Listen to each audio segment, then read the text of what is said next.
Hola, buenas tardes, sean todos bienvenidos a este foro chat sobre la otoscopia titulado Porque viendo también se aprende. Gracias por sintonizar este canal. Me gustaría presentarme, soy el doctor José Colina, médico otorrinolaringólogo, egresado del Hospital Domingo Luciani en Caracas, posgrado adscrito a la Universidad Central de Venezuela, en el cual actualmente desempeño el cargo de adjunto y profesor universitario. Pueden seguirme en mis redes sociales, las cuales están anexas en la descripción del video. Para comenzar con el tema, vamos a hacer un recuento rápido de lo que es la semiología del oído, ya que debemos primero conocer lo que es normal para luego diferenciar lo que es patológico. En esta diapositiva podemos evidenciar la parte de la entrevista o la anamnesis. Aquí es muy importante recolectar información sobre los antecedentes familiares, especialmente si hay historia de hipoacusia o disminución de audición, cómo son las características de esta hipoacusia. En los antecedentes personales se tiene que incluir enfermedades generales como la diabetes mellitus, hipertensión arterial o alguna afectación a nivel renal. Patologías que se han relacionado con mayor o menor frecuencia como sorderas, así como antecedentes de enfermedades relacionadas en cualquier esfera de otorrinolaringología, ordenando todos estos de forma cronológica. Como bien sabemos, la primera parte de la historia clínica lleva lo que son la parte de la edad, la profesión. ¿Por qué? Porque las personas que están expuestas a grandes ruidos, como por ejemplo los mineros, tienen mayor predisposición a sufrir de pérdida de la audición. Si ha recibido algún tipo de medicamentos que sean ototóxicos, en este caso como los aminoglucósidos o las quimioterapias, y dónde vive, si es un ambiente rural o es un ambiente urbano, ya que los ambientes urbanos por lo general están mayor expuestos a ruidos frecuentes. Respecto a la enfermedad actual, hay que concretar cuándo comenzaron los síntomas, la evolución, si son progresivos, si son súbitos, si son intermitentes o por estaciones, para saber si estamos ante un proceso agudo o un proceso crónico. El síntoma que se reconoce más frecuentemente es la otalgia o la otodinia. Recordemos que la otalgia es el dolor que se produce en el oído y la otodinia es el dolor referido hacia el oído. Entonces es muy bueno diferenciar entre estos dos términos. La otorrea, que es secreción por el oído, el acúfenos o tinnitus, que es la sensación ilusoria de ruido en el oído, vértigos o también la sensación ilusoria de movimiento, o la sordera súbita, que exigen existencialmente un examen. Cualquier patología a nivel del oído o cualquier síntoma a nivel del oído refiere un examen completo desde el punto de vista otológico. Y por supuesto, si hay algún tipo de síntomas generales como fiebre, malestar, náuseas, vómito, que va a ayudar lo que es la parte del diagnóstico de la enfermedad actual. En cuanto a la inspección, vamos a observar los dos pabellones auriculares en cuanto a la implantación, a la estructura, el tamaño, la configuración, si son simétricos, en busca de atresias o malformaciones. Hay que valorar el estado de la piel para descubrir posibles alteraciones de la misma, como signos de flogosis, úlcera. También debe observarse las regiones preauricular y retroauricular, buscando cicatrices e intervenciones anteriores, como por ejemplo una mastodectomía. Hay que buscar también en la parte preauricular la presencia de fístulas o quistes y en el pliegue retroauricular, si el pliegue se encuentra borrado o el pabellón muy despegado, entonces puede sugerir en este caso mastoiditis. En cuanto a la palpación, se pretende, vamos a hallar adenopatía en busca de adenopatías preauriculares, zonas dolorosas, como por ejemplo el signo del trago, la movilización dolorosa del pabellón o del trago puede sugerir la existencia de inflamaciones en el segmento cartilaginoso, o la presión sobre el trago, si es dolorosa, nos sugiere la otitis externa en el lactante, que es el signo del trago positivo. En el conducto auditivo externo tenemos que observar las características de la piel, la presencia o no de cerumen, las dimensiones, si hay lesiones, si hay secreciones, si hay la presencia de cuerpos extraños. Y en base a ello vamos a utilizar el espéculo que sea de mayor calibre posible, pero que al introducirlo no le cause molestias al paciente. Es muy importante eso a la hora de observar el conducto auditivo externo, ya que la porción ósea del conducto auditivo externo es muy sensible y esto puede causar dolor, puede causar tos, puede causar molestia, hasta vértigo. La otoscopia es el examen visual directo del conducto auditivo externo y de la membrana timpánica. Esta revisión tiene que ser sistemática y su objetivo debe ser definir el carácter, si es normal o patológico, de todas las porciones, tanto del conducto auditivo externo como de la membrana timpánica o del oído medio. ¿Cómo se hace una buena técnica de otoscopia? Se comienza primero explorando el oído sano o el que está clínicamente mejor. Se observan todas las características del pabellón auricular y de la entrada del conducto auditivo externo. Luego se introduce el otoscopio rectificando la curvatura del conducto auditivo. En los adultos se tracciona hacia atrás y hacia arriba, y en los niños pequeños la tracción debe hacerse hacia atrás y hacia abajo por la curvatura, que es distinta. Luego es importante cambiar el otoscopio entre un oído y otro si sospechamos que el primero está, o si que uno esté infectado. Luego, es importante observar bien la piel del conducto auditivo externo, el grosor de la piel, la coloración, si hay un carácter descamativo, la presencia o no de cerumen. Y, por supuesto, si la introducción del otoscopio genera dolor. Importante, si hay mucho cerumen, hay que hacer un paso previo, que es la limpieza. Es un paso fundamental. Nosotros, bueno, en mi escuela o donde vengo, nosotros practicamos aspiraciones, no nos gusta lavar los oídos. Sin embargo, en casos seleccionados, nosotros realizamos, o yo personalmente realizo, lavados de oído. En esta diapositiva quiero representar las patologías más frecuentes en el conducto auditivo externo o en el pabellón auricular.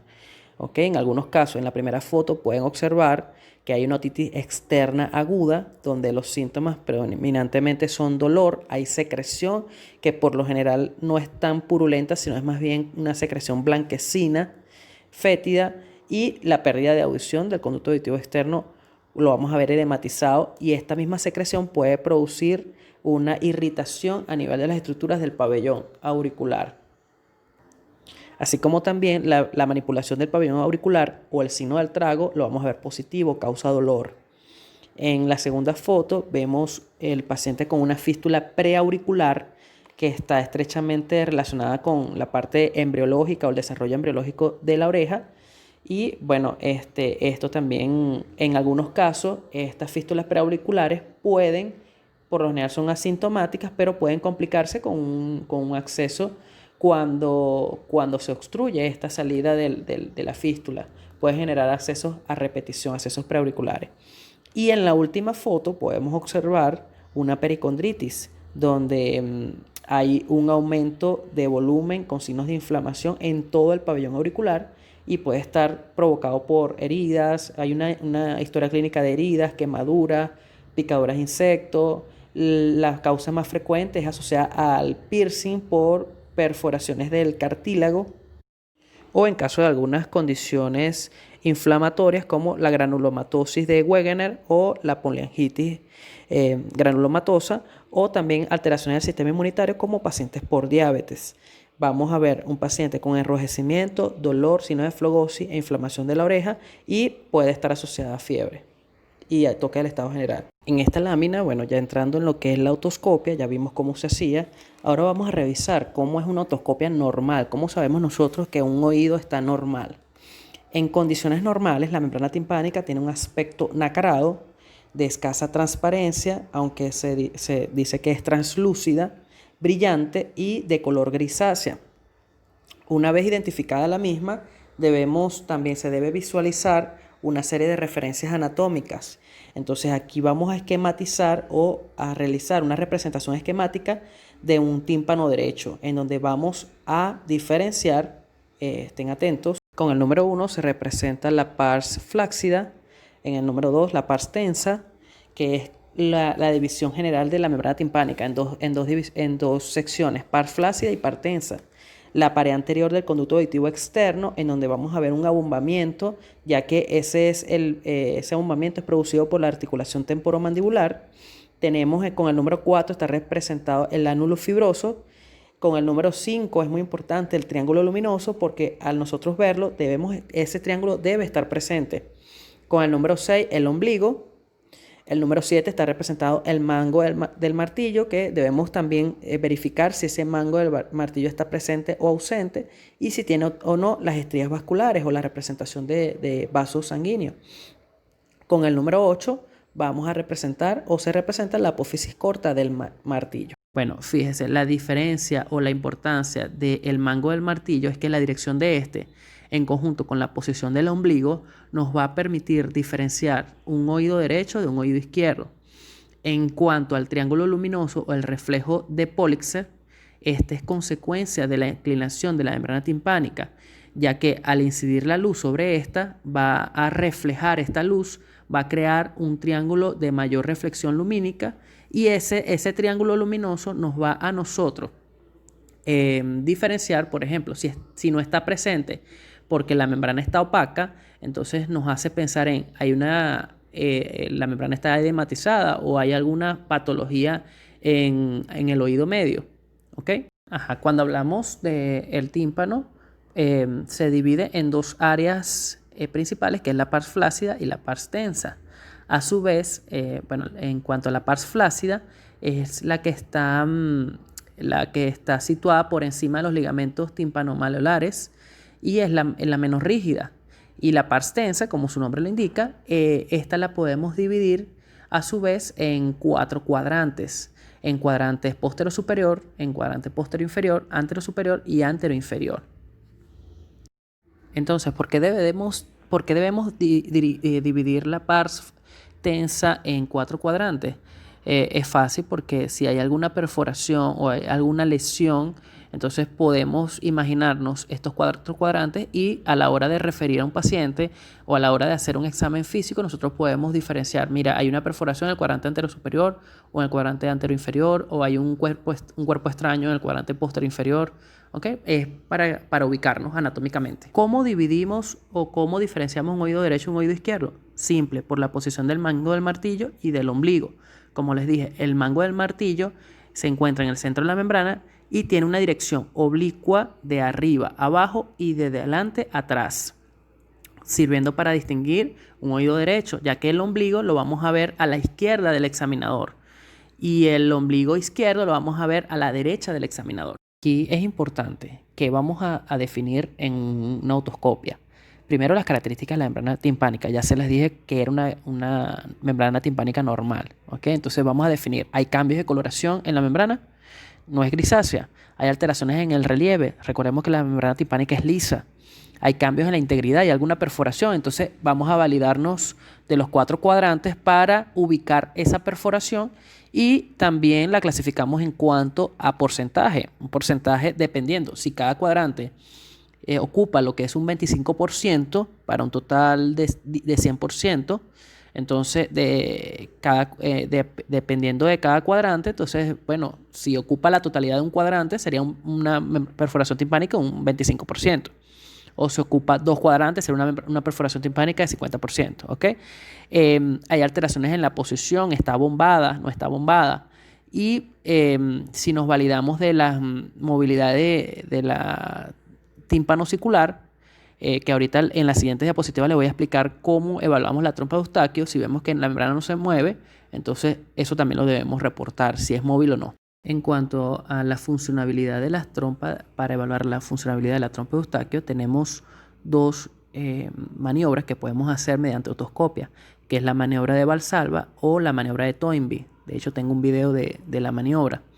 La maniobra de Valsalva se le pide al paciente que haga una inspiración profunda, que cierre la boca y se tape la nariz con los dedos. En esta situación se indica que expire fuertemente intentando expulsar el aire por la nariz.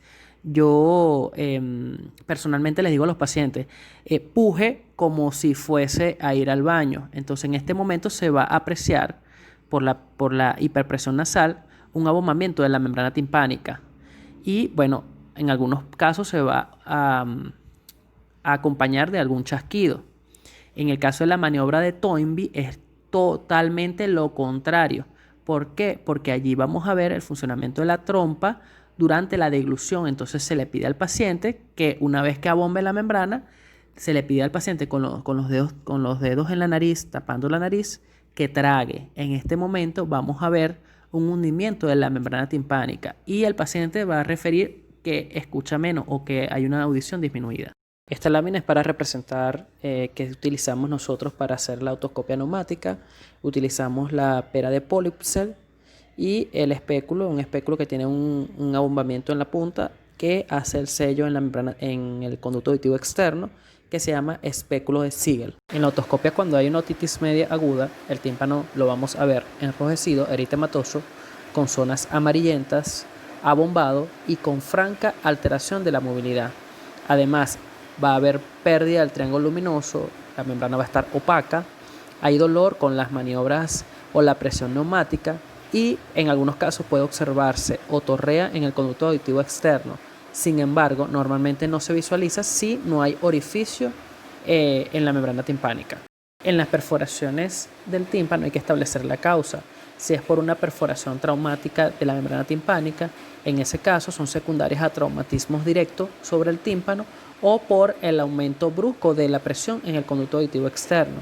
O si el paciente tiene una historia clínica de otitis media a repetición, en ese caso hay que definir cuánto es el porcentaje de la perforación en base a los 4 cuadrantes que les establecí anteriormente y dónde está ubicada la perforación. En la meningitis bulosa, que es una forma de otitis media aguda, vamos a ver una vesícula que se forma en la membrana timpánica que puede desarrollarse como una otitis media viral, bacteriana, sobre todo por Streptococcus pneumoniae o por micoplasma. Y en estos casos vamos a ver que el paciente va a referir un dolor de manera súbita que persiste durante 24 a 48 horas o hasta que la vesícula no se rompa. En la otitis media con efusión vamos a ver la presencia de líquido seroso o mucoso en el oído medio, sin signos de infección aguda. Quiero agradecer a todo el equipo GEM Remanent por esta excelente iniciativa, por invitarme una vez más al foro chat. Cuenten conmigo y fue una excelente experiencia.